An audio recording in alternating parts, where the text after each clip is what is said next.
Welcome to I news. నేను హిమ.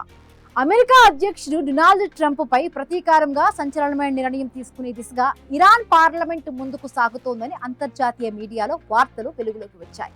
Trump హత్యకు సహకరించే వ్యక్తికి లేదా సంస్థకు సుమారుగా $54 మిలియన్ బహుమతినివ్వాలని ప్రభుత్వాన్ని ఆదేశించేలా ఒక బిల్లును పరిశీలిస్తున్నట్లుగా ఇరాన్ సీనియర్ లా మేకర్ తెలిపారు.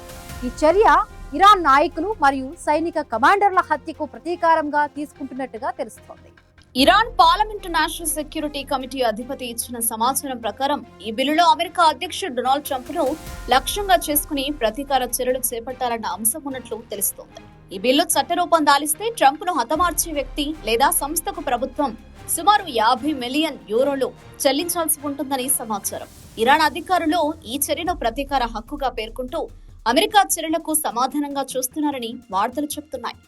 అయితే బిల్లుపై అంతర్జాతీయంగా తీవ్ర ఆందోళనలు వ్యక్తమవుతున్నాయి. డిప్లొమాటిక్ వర్గాలు ఈ వ్యాఖ్యల ఉద్రిక్తతలను మరింత పెంచే అవకాశం ఉందని హెచ్చరిస్తున్నాయి.